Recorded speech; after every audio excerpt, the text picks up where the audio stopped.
বিসমিল্লাহির রহমানির রহিম। আমি মোহাম্মদ আবুল কালাম আজাদ, সহকারী অধ্যাপক পদার্থবিজ্ঞান, সিরাজগঞ্জ সরকারি কলেজ।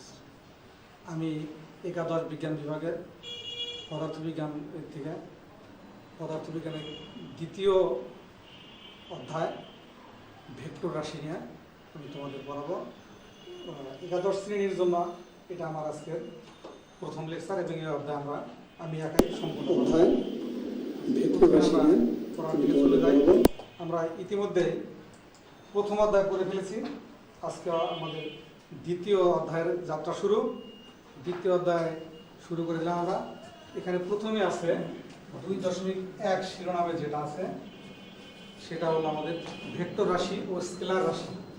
ভেক্টর রাশি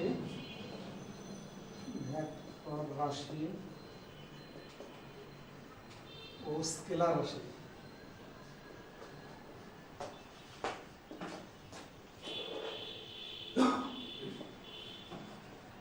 পদার্থবিজ্ঞানের সমস্ত রাশিকে দুই ভাগে ভাগ করা হয়েছে। এক ধরনের রাশির শুধু মান আছে, দিক নাই, বা তাদের প্রকাশ করতে দিকের প্রয়োজন হয় না। আরেক ধরনের রাশি আছে যাদের মানও আছে, দিকও আছে, এবং এদের প্রকাশ করতে মান এবং দিক উভয়েরই প্রয়োজন হয়। এই দ্বিতীয় প্রকারের রাশিকে আমরা ভেক্টর রাশি বলতেছি। আর প্রথম প্রকার রাশির যে রাশিগুলা যাদের প্রকাশ করতে শুধুমাত্র মানের প্রয়োজন তাদের আমরা স্কেলার রাশি বা অদিক রাশি বলি।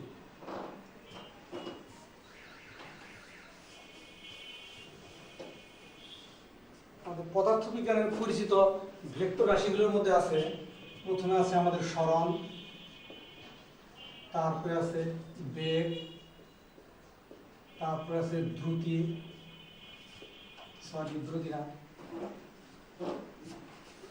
ত্বরণ, তারপর ভরবেগ, বল,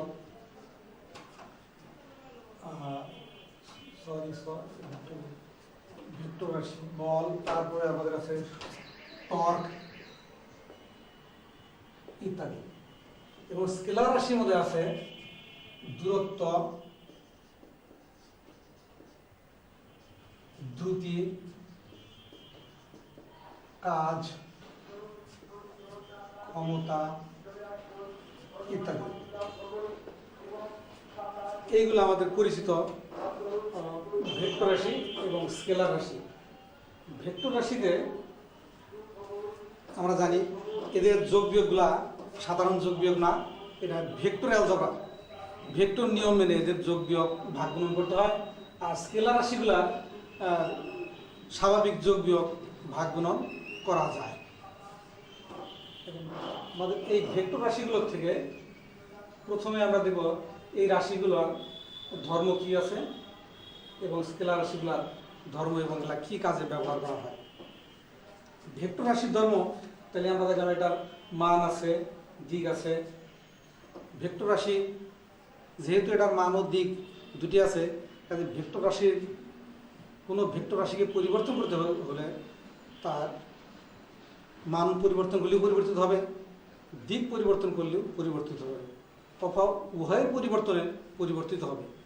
যেহেতু আমাদের এই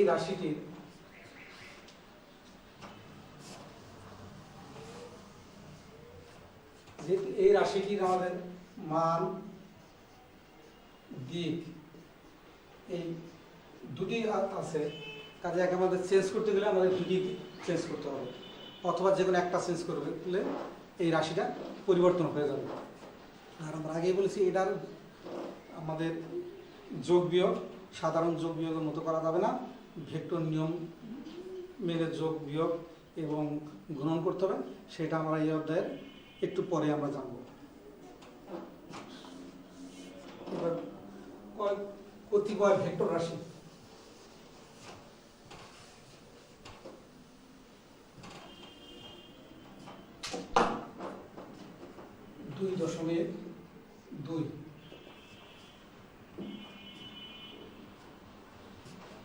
কয়েকটি বিশেষ ভেক্টর রাশি।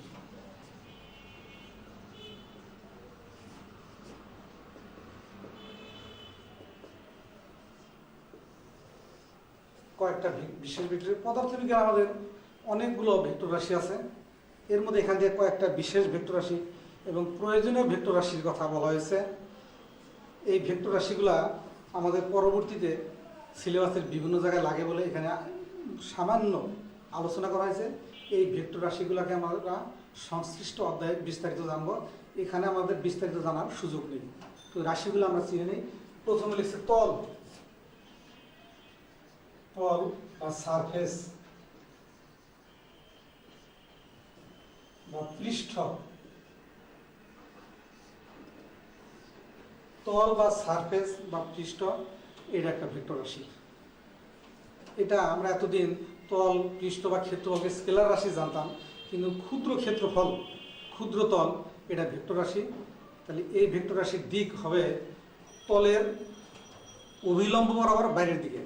যেমন আমি এই একটা আমাদের তল, এটা একটা আয়তক্ষেত্র, এটার দিক হবে এই দিকে। এই একটা বোর্ড, এটা একটা তল, এটার দিক হবে এই বাইরের দিকে। ফ্লোরের তল হবে আপ, আমার উপরে ছাদের তল হবে ডাউনওয়ার্ড, নিচের দিকে হবে আমাদের। এইটা হলো তল, হলো ভেক্টর রাশি। সারফেস বা পৃষ্ঠ ভেক্টর রাশি, এটা আমাদের পরবর্তীতে লাগবে, এটা ভেক্টর রাশি হিসাবে ট্রিট করতে হবে একে। আচ্ছা, নেক্সট হলো আমাদের বল। বল নিয়ে আমরা জানি, বল অবশ্যই, যেহেতু বল বল বল এটা একটা ভেক্টর রাশি। এটা F সমান m আমরা জানি, এইটা একটা ভেক্টর রাশি। বল একটা ভেক্টর রাশি, এটার দিক হয় হলো ভরবেগের পরিবর্তন যেদিকে হয়, বলের দিক হবে হলো সেই দিকে। তারপরে আসলে আমাদের বলের মধ্যে কেন্দ্রমুখী বল আর একটা ভেক্টর রাশি।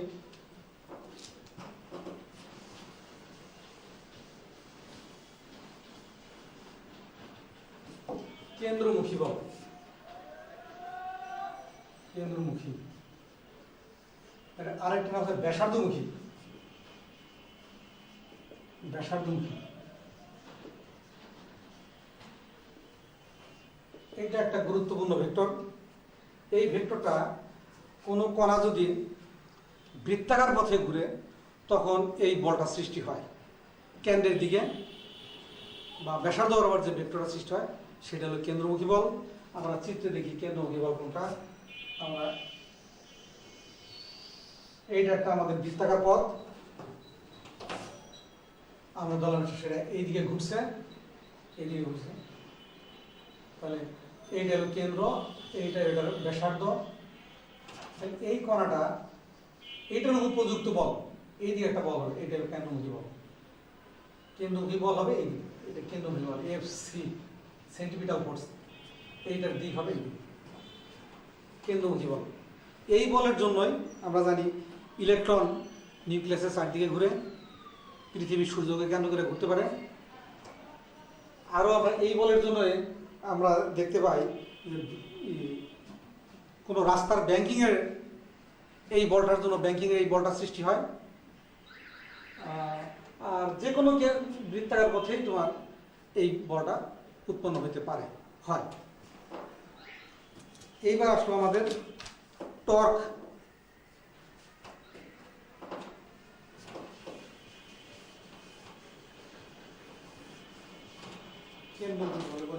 আমাদের টর্ক, টর্ক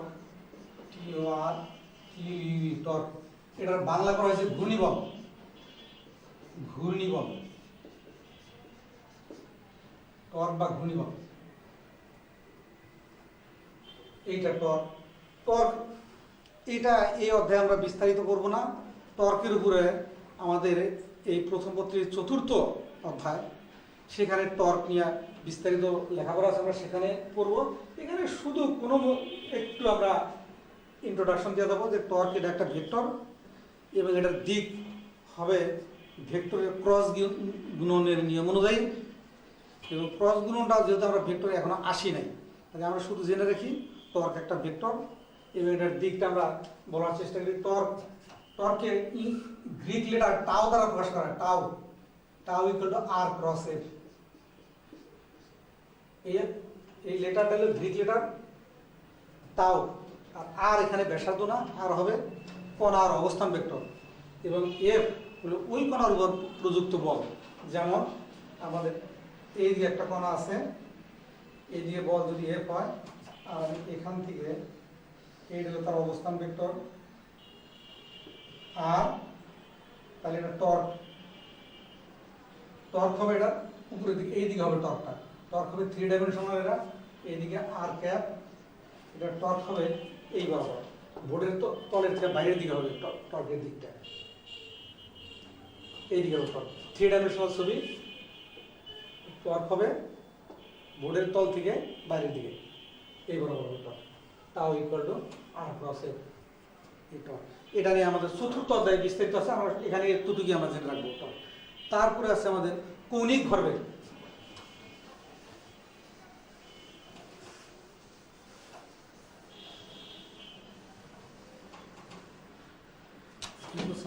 কৌণিক ভরবেগ,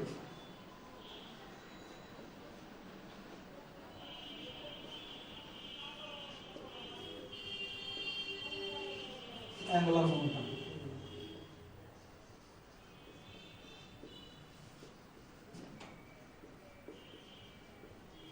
অ্যাঙ্গুলার মোমেন্টাম বা কৌণিক ভরবেগ।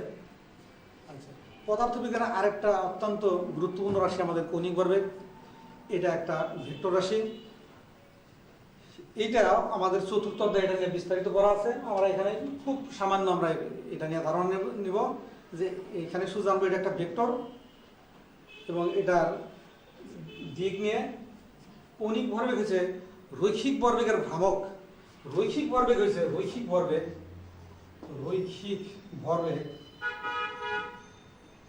পি ইকুয়াল টু আমাদের ছিল এমভি, বাট কৌণিক ভরবেগ, এই কৌণিক ভরবেগ এল হবে আর ক্রস পি, অর্থাৎ রৈখিক ভরবেগের ভ্রামককে কৌণিক ভরবেগ বলে। বা কোনো কণার অবস্থান ভেক্টর এবং কোনো কণার অবস্থান ভেক্টর এবং রৈখিক ভরবেগের ভেক্টর গুণফল, এটা হবে কৌণিক ভরবেগ। এটার দিক সেই টর্কের মতোই, একই আদলে একই। ধরলাম এইদিকে একটা কণা যাচ্ছে, এটার ভরবেগের দিকে পি ইকুয়াল টু এমভি, এইখান থেকে কণাটার কি ধরলাম আমরা অবস্থান, এটা এম, এটা আর অবস্থান ভেক্টর এইদিকে, তবে আর ক্যাপ হবে এইদিকে। এই কৌণিক ভরবেগ এই এল এর দিক হবে এইদিকে, জাস্ট টর্কের মতোই, ভোরতলের বাইরে এইদিকে হবে কৌণিক ভরবেগের দিক। এছাড়াও আমাদের এই অধ্যায়ে এই কয়েকটা কতিপয় ভেক্টর রাশির নাম দেওয়া আছে। আরও আমাদের অনেক ভেক্টর রাশি পাবো, যেমন পয়েন্টিং ভেক্টর আছে, এরকম আরও কঠিন ভেক্টর আছে আমাদের।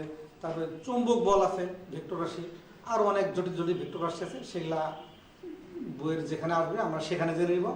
আমরা এখানে যেটুকু আছে আমরা সেটুকুই জানলাম। এবার আমরা করি 2.3 ভেক্টর রাশির প্রকাশ।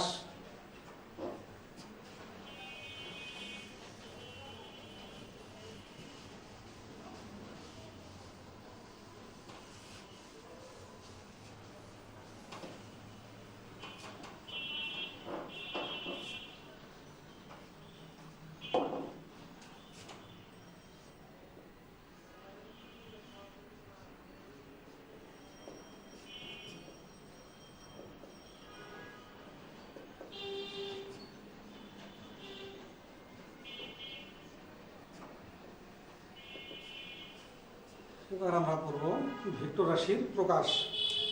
ভেক্টর রাশিকে কিভাবে প্রকাশ করা হয়? ভেক্টর রাশিকে আমরা চিত্রের সাহায্যে প্রকাশ করতে পারি, আবার কোনো অক্ষর দিয়েও প্রকাশ করতে পারি। যেমন এ যদি ভেক্টর রাশি হয়, এটাকে আমরা এইভাবে লিখতে হবে, এভাবে লিখি আমরা, তারপরে এভাবে লেখা হয়, তারপরে এটাকে লেখা যেতে পারে এইভাবে লেখা যায়, আবার ব্লক লেটারও লেখা যায়। একটা ভেক্টরকে এই কয়েকভাবে প্রকাশ করা যায়। এছাড়াও একক ভেক্টরের জন্য আরো এই চিহ্ন আছে, একক ভেক্টরের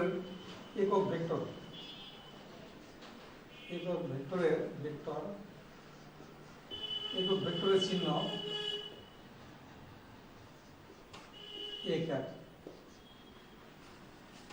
এই ভেক্টরকে প্রকাশ করতে গেলে আমাদের কি লাগে? কোনো অক্ষর লিখে যদি কোনো রাশি ভেক্টর হয়, তাহলে সেই রাশির উপর হয় অ্যারো চিহ্ন দেব, অথবা একটা দাগ দেব, অথবা নিচে দাগ দেব, অথবা বোল্ড লেটারে লিখব, যে কোনোটা লেখা যায়।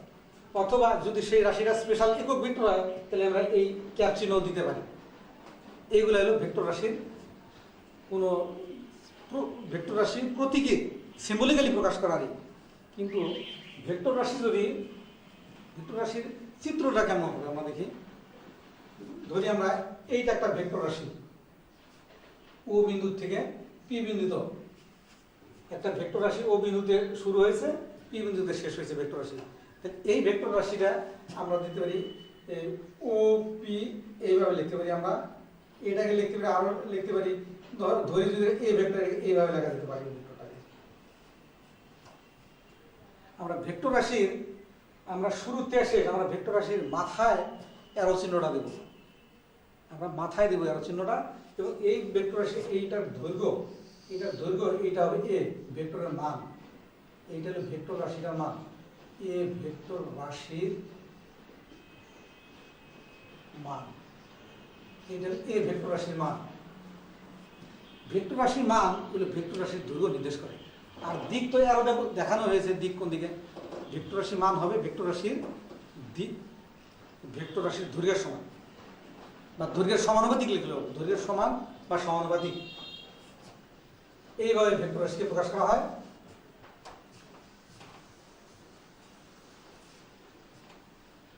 এবার আমরা যাব কতিপয় ভেক্টর রাশি।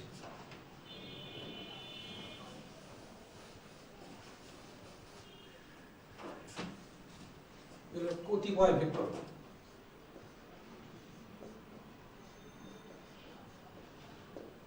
কতিপয় ভেক্টর, ভেক্টর ভেক্টর কতিপয় ভেক্টর আমরা প্রায় 14টা ভেক্টর রাশির সংজ্ঞা দেবো এখানে।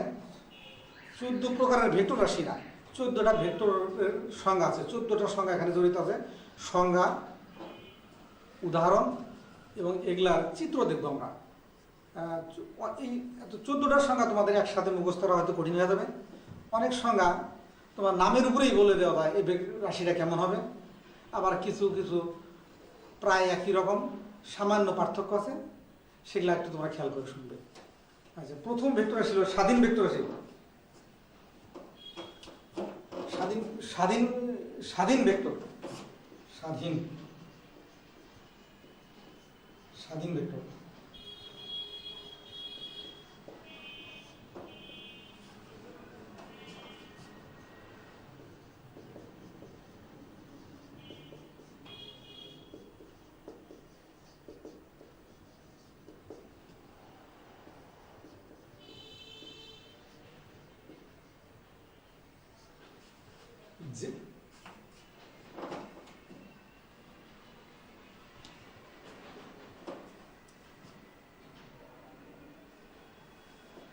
যে ভেক্টর রাশি পাদবিন্দু না নির্দিষ্ট না, এটা ইচ্ছা মতো পছন্দ করা যায়, ইচ্ছামূলক,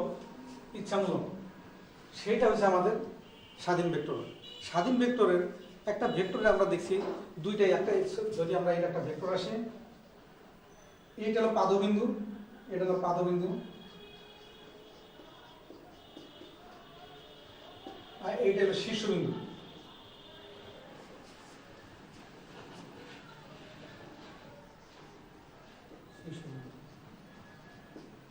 কোন ভেক্টরের এই পাদবিন্দু এটা যদি নির্দিষ্ট করা না থাকে, আমি যেখানে ইচ্ছা সেখানে নিতে পারি, তাহলে সেই ভেক্টরটা হবে স্বাধীন ভেক্টর। যেমন আমাদের এইটা আমরা ধরলাম, এই আমাদের 3 মাত্রিক কার্টেসীয় স্থানাঙ্ক এক্স ওয়াই জেড, এটা মূলবিন্দু। আমি এখানে দেখাইতে পারি, আমি এখানে দেখাইতে পারতাম, আমি এখানে দেখাইতে পারতাম, আমি যে কোনো জায়গায় যদি দেখাতে পারি এই ভেক্টর রাশিটা, সেটা হলো স্বাধীন ভেক্টর। আর পাদবিন্দু দিস আমি মূলবিন্দু থেকে নিতে যদি বাধ্য না হই, তাহলে সেটা হবে স্বাধীন ভেক্টর। আচ্ছা, স্বাধীন ভেক্টরের বিপরীত শব্দ হবে তাহলে এই ভেক্টর সীমাবদ্ধ ভেক্টর বা পরাধীন ভেক্টর। এবার পুরো আমরা স্বাধীন ভেক্টরের উল্টো হলো সীমাবদ্ধ ভেক্টর।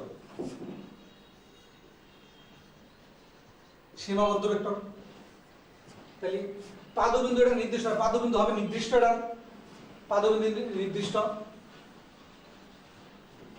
এই পাদবিন্দু এটা সীমাবদ্ধ ভেক্টর কেমন হবে? পাদবিন্দু এই ভেক্টর স্টার্ট করতে হবে এখান থেকে,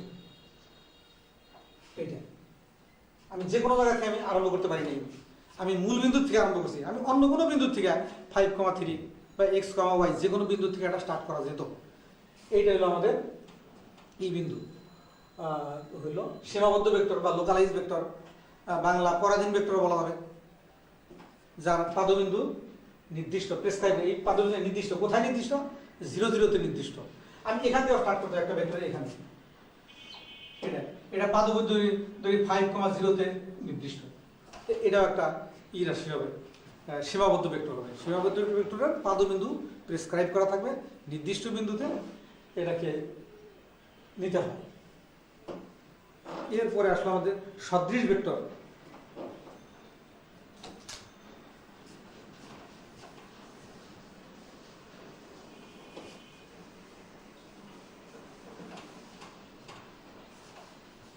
এবার পড়ব আমরা সদৃশ ভেক্টর। সদৃশ, এই নাম দেখলে আমরা বলা যায় কেমন হবে সদৃশ ভেক্টর। সদৃশ, সদৃশ কি? সদৃশ দিস সদৃশ দুইটা ভেক্টরের দুইটা একই জাতীয়, সদৃশ একই জাতীয়, একই জাতীয়, একই জাতীয় দুই বা ততোধিক ভেক্টরের মান বিভিন্ন হবে কিন্তু দিক একই দিকে হয়, সেগুলো হলো সদৃশ ভেক্টর। একই জাতীয় বা সমজাতীয়। সমজাতীয় মানে এটা যদি বল হয়, এটা F1 এটা F2, দুইটাই বল নিতে হবে আমাদের, এটা সদৃশ ভেক্টর। একটা বল এটা ধরলাম আমরা 5 নিউটন, এটা তাহলে একটু কম হবে 4 নিউটন, বাট দুইটাই একই দিকে, আমার বাম থেকে ডান দিকে এই দুইটা ভেক্টর ক্রিয়াশীল। এটা হলো স্বাধীন ভেক্টর। স্বাধীন ভেক্টরের উল্টা শব্দ কি দিলে হবে? সদৃশ, বিশ সদৃশ ভেক্টর। বিশ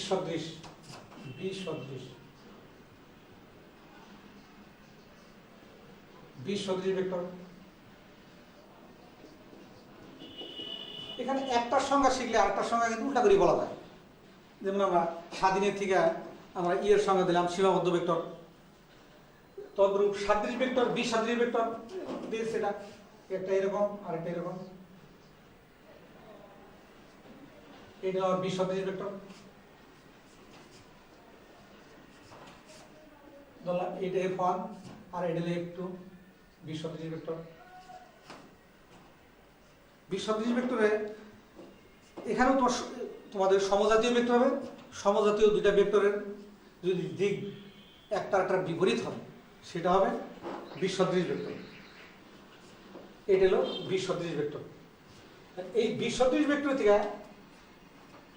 স্বাধীন ভেক্টর থেকে, এই স্বাধীন ভেক্টর থেকে এখানে যদি দুইটা সমান হয়ে যায়, F1 আর F2 সমান হয়ে গেলে এটা নাম হলো সমান ভেক্টর। সমান ভেক্টর, দুইটা ভেক্টরের মান সমান এবং দিক যদি একই হয় সেটা হলো সমান ভেক্টর। ধরলাম এটা 5 নিউটন, এই F1 5 নিউটন, F2 5 নিউটন, তাহলে এই দুইটা হবে সমান ভেক্টর। একই জাতীয় দুইটা ভেক্টরের মান সমান এবং দিক যদি সেম হয় তাহলে সেখানে বলা হবে সেটাকে সমান ভেক্টর। তাহলে এইটার উল্টা কি হবে?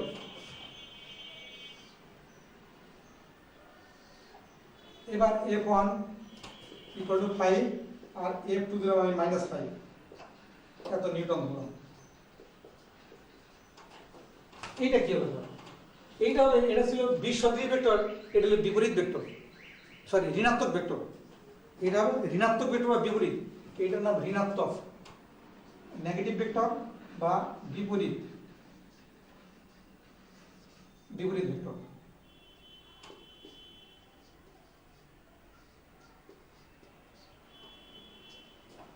আমাদের একটা সংখ্যা থেকে কিন্তু আরেকটা সংখ্যা হয়ে যাচ্ছে। একটা হচ্ছে আমাদের সদৃশ ভেক্টরের সমজাতীয় দুইটা ভেক্টর, এদের মান ভিন্ন হয় আর এদের মান সমান হইলে এটা সমান ভেক্টর। তাহলে সমান ভেক্টর এক প্রকারের সদৃশ ভেক্টর বলা হয়। আর বিপরীত বিসদৃশ ভেক্টরে দুইটা একই জাতীয় ভেক্টরের দিক যদি পরস্পর বিপরীত হয় সেগুলো হয় বিসদৃশ ভেক্টর। যেমন ঋণাত্মক ভেক্টর বা বিপরীত ভেক্টর এক ধরনের বিসদৃশ ভেক্টর।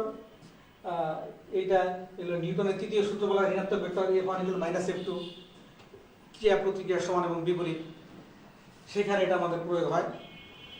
এরপরে আসলো আমাদের সমরেখ ভেক্টর।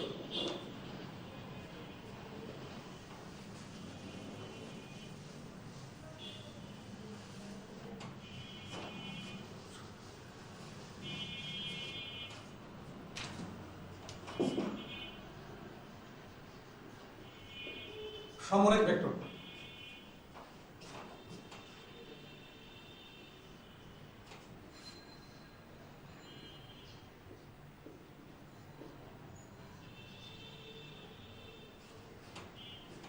সমরেখ ভেক্টর, এটা ভেক্টরটার নাম দেখেই এটার সংজ্ঞা বলা যায়। সমরেখ একই রেখা বরাবর বা একই রেখার সমান্তরাল। যে সমস্ত ভেক্টর একই রেখা বরাবর বা একই রেখার সমান্তরাল সেগুলো সমরেখ ভেক্টর। এরা সমজাতীয় হওয়ার প্রয়োজন নেই, নিষ্প্রয়োজন। সবই এটাও ভেক্টর, এটাও ভেক্টর, সরি এটা বল, এটা সরণ, আর এটা ভরবেগ হলে হবে। আর যদি সবগুলা বল হয়ে যায় তাহলে সেটা হবে সদৃশ ভেক্টর। তিনটা ভেক্টর যদি একই জাতের হয়ে যায় তাহলে হবে সদৃশ। আর সদৃশ ভেক্টরের মধ্যে যদি সদৃশ ভেক্টরের মধ্যে দুইটা দুই জাতের হয়ে যায় তাহলে সেটা হবে সমরেখ। একই রেখা বা একই রেখার সমান্তরাল হবে। এই রেখা বরাবর আছে, এটা সমান্তরাল আছে। আমি নিচেও একটা নিতে পারি, দিয়ে দিলাম এদিকে। এই পুরাটা হবে আমাদের সমরেখ ভেক্টর। এগুলা এক জাতের হওয়ার প্রয়োজন নেই, বিভিন্নটা বিভিন্ন ভেক্টর হয়ে হবে। আরেকটা আছে আমাদের সমতলীয় ভেক্টর। সমতলীয় ভেক্টর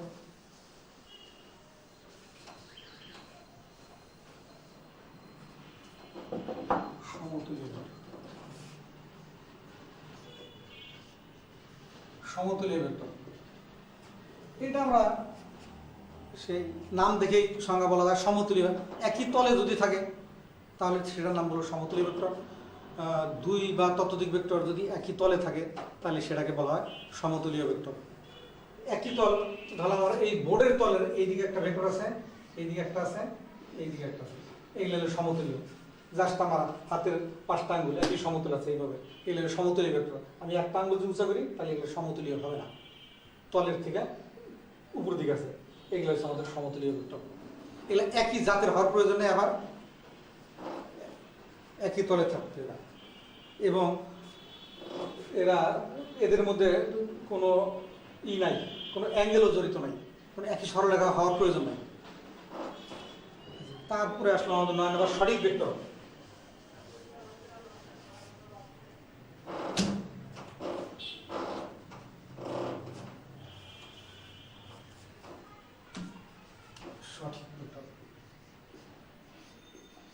সঠিক ভেক্টর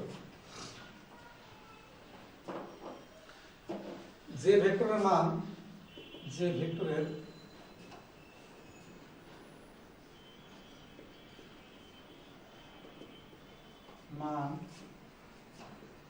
শূন্য নয় সেটা হলো সঠিক ভেক্টর। যদি কোনো একটা ভেক্টরের মান 0 না হয়, নন জিরো হয়, তাহলে সেটা হবে সঠিক ভেক্টর। যেমন f = 5 এটা একটা সঠিক ভেক্টর, বা এটা প্রোবা ইংরেজিতে নাম আছে সেটাকে প্রোবার ভেক্টর। এটা উল্টাটা 10 নম্বর নাল ভেক্টর। নাল ভেক্টর যে ভেক্টরের মান 0, সঠিক ভেক্টরের উল্টা শব্দ। যদি কোনো ভেক্টরের মান 0 না হয় সেটা নাম হলো সঠিক ভেক্টর বা প্রোবার ভেক্টর।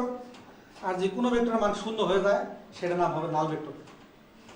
যেমন নাল ভেক্টর আমি এইদিকে গিয়ে আবার আগের অবস্থায় ফিরে আসলাম, এর সরণ ভেক্টর হবে নাল ভেক্টর। সরণ ভেক্টর একটা নাল ভেক্টর। তার আমি কোনো স্থানে গিয়ে যদি আবার ফিরে আসি ওই জায়গায় আগের পূর্ব অবস্থায়, তাহলে তার যে ভেক্টর হবে এটা নাল ভেক্টর। একটা এর উপর আমরা এই কণার উপর এইদিকে 5 নিউটন বল, 5 নিউটন বল, এইদিকে 5 নিউটন বল প্রয়োগ করবে, 5 নিউটন বল।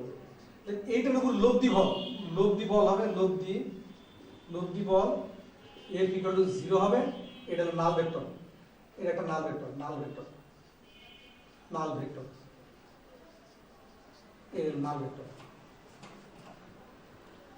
দুইটা সমান এবং বিপরীত বল কোনোটার মধ্যে কাজ করলে যে লব্ধি বল হবে সেটা একটা নাল ভেক্টর দ্বারা এটার মান 0 হবে, নাল ভেক্টর। তারপরে আসলে আমাদের একক ভেক্টর।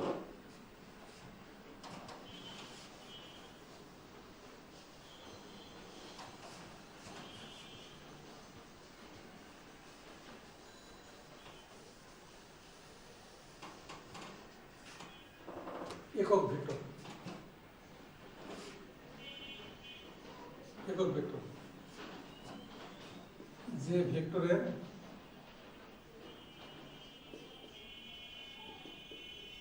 মান 1,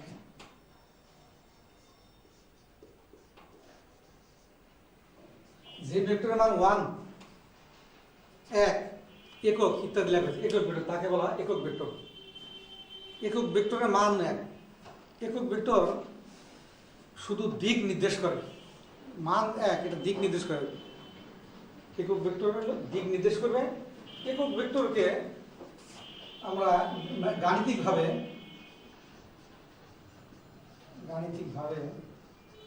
একক vector A cap equal to A vector ভাগ এ ভেক্টরের পরম মান বা ম্যাগনিটিউড বা মান। একক ভেক্টরকে আমরা আগেই পূর্বে বলেছি, একক ভেক্টরের উপরে এই ক্যাপ চিহ্ন দিতে হবে। একক ভেক্টরের ম্যাথমেটিক্যাল রূপ হচ্ছে কোন ভেক্টর রাশিকে সেই ভেক্টরের মান দিয়ে ভাগ করলে ওই ভেক্টরের দিকে একক ভেক্টর পাওয়া যাবে। কোন ভেক্টরকে ওই ভেক্টরের মান দিয়ে ভাগ করলে সেই ভেক্টরের দিকে একক ভেক্টর পাওয়া যাবে। যেমন আমরা বললাম 5 হাত 5 মিটার পূর্ব, একে 5 মিটার দ্বারা ভাগ করলাম। 5 মিটার আমার থাকবে শুধু পূর্ব, এটা পূর্ব, এটা 1 মিটার পূর্ব হবে না, ফুল 5 মিটার আর 5 মিটার একক সহ কাটা যাবে। এটা নট 1 মিটার না, এটা হবে পূর্ব, মানে 5 মিটার পূর্ব। এটা ছিল ভেক্টর রাশি, 5 মিটার হলো ভেক্টরটার মান আর পূর্ব হলো ভেক্টরটার দিক। তাকে ওই ভেক্টরের মান শুধু 5 মিটার দ্বারা ভাগ করলে 5 মিটার কাটা গিয়ে থাকবে হলো পূর্ব, তাহলে ওই ভেক্টরের দিক থাকবে শুধু। এই জন্য বলছে এইটাই একটা আমাদের একক ভেক্টরের বিশেষত্ব, যে এটা শুধু দিক নির্দেশ করে, মান নির্দেশ করে না। একক ভেক্টরের কোনো একক থাকে না, যেমন এটা কোনো একক নাই, 5 মিটার 5 কাটা পূর্ব কোনো একক না, 7 ডিগ্রি এগুলা কোনো একক না। এবার আমরা আসতেছি অবস্থান ভেক্টর।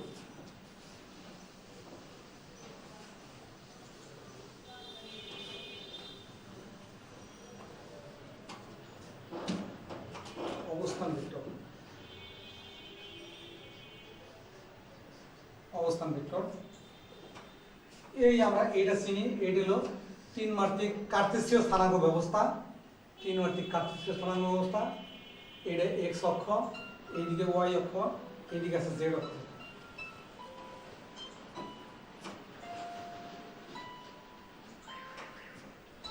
এটা এই ধরনের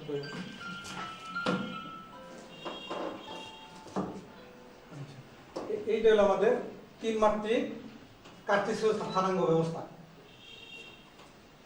এইখানে মূল বিন্দু থেকে অন্য বিন্দুর অবস্থান জাস্ট দিস, এটা ধরলাম মূল বিন্দু থেকে অন্য বিন্দুর অবস্থান। এটা ধরলাম 4,6,1। মূল বিন্দু থেকে অন্য বিন্দুর অবস্থান যে ভেক্টরের সাহায্যে প্রকাশ করা সেটা হলো অবস্থান ভেক্টর। এটা আমাদের মূল বিন্দু, এইটা ধরলাম আমরা পি বিন্দু। এই ওপি ভেক্টরটা এটাকে আর দ্বারা প্রকাশ করা। এটার ফর্মুলা হলো i cap x plus j cap y plus k cap z। এইটা আসবে আমাদের 4i প্লাস 6j প্লাস কে। এই বিন্দুটার অবস্থান ভেক্টর হবে এইটা, মূল বিন্দুর সাপেক্ষে এটা অবস্থান ভেক্টর হবে। আর ভেক্টরটার মান হবে, আমরা জানি ভেক্টরের মান হবে এইটা হবে এগুলা, এটা X square plus Y square plus Z square, এইটা equal to 4 square 6 square plus 1 square equal to root যা হয় এইটা হলো আমাদের অবস্থান ভেক্টর। অবস্থান ভেক্টরটা অবশ্যই মূল বিন্দুর সাপেক্ষে হতে হবে। মূল বিন্দুর সাপেক্ষে অন্য কোনো বিন্দুর অবস্থান যে ভেক্টরের সাহায্যে প্রকাশ করা হয় সেগুলো অবস্থান ভেক্টর। সি3 এইটা অবস্থান ভেক্টর, এইটা আর হচ্ছে অবস্থান ভেক্টর। আর এইটা অবস্থান ভেক্টরের সূত্র বলতে পারি আমরা। আর 4,6,1 এর অবস্থান ভেক্টর হলো দিস, এবং তার মান হবে x square plus Y square plus z স্কোয়ারের রুট 4 স্কোয়ার 6 স্কোয়ার প্লাস 1 স্কোয়ারের রুট যে মান হবে সেটা হলো অবস্থান ভেক্টর। আর একটা আছে আমাদের সরণ ভেক্টর।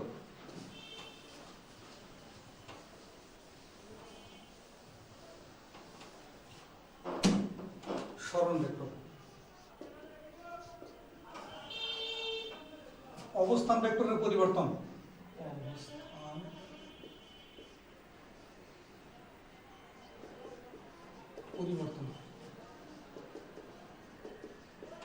অবস্থান ভেক্টরের পরিবর্তনকে সরণ ভেক্টর বলে। আমরা চিত্রে দেখি, মনে করি এই এ বিন্দু থেকে একটা বস্তু বি বিন্দুতে গেল, তাহলে তার সরণ ভেক্টর কত হবে? তাহলে এ বিন্দুতে তার অবস্থান ভেক্টর এইটা r1, বি বিন্দুর অবস্থান ভেক্টর এটা r2, কাজে এবি ভেক্টর কত হবে? এবি কত হবে? এবি হবে r2 vector minus r1 vector, এটাকে ডেল আরও বলা হয়েছে। এইটা হলো সরণ ভেক্টর, অবস্থান ভেক্টরের পরিবর্তন। দ্বিতীয়টার থেকে তৃতীয়টা প্রথমটা বাদ দিতে হবে অবস্থান ভেক্টর। এরপরে আমাদের লাস্ট যেখানে সংজ্ঞা আছে এটা বিপ্রতীপ ভেক্টর। বিপ্রতীপ ভেক্টর, বিপ্রতীপ ভেক্টর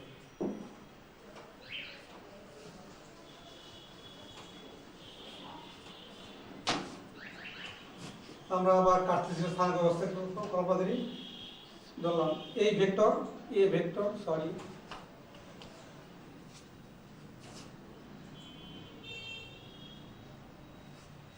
আমরা এইভাবে বইয়ের মতো করে লিখে বুঝলি।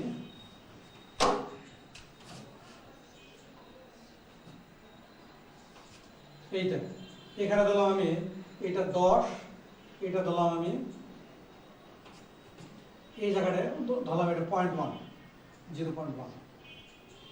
তাহলে এ বিন্দু, এটা বি বিন্দু, তাহলে ও এ এই ভেক্টরটা হবে আমার 10i, আর ও বি এই ভেক্টরটা হবে 1/10 এত i, যেটা 0.1i।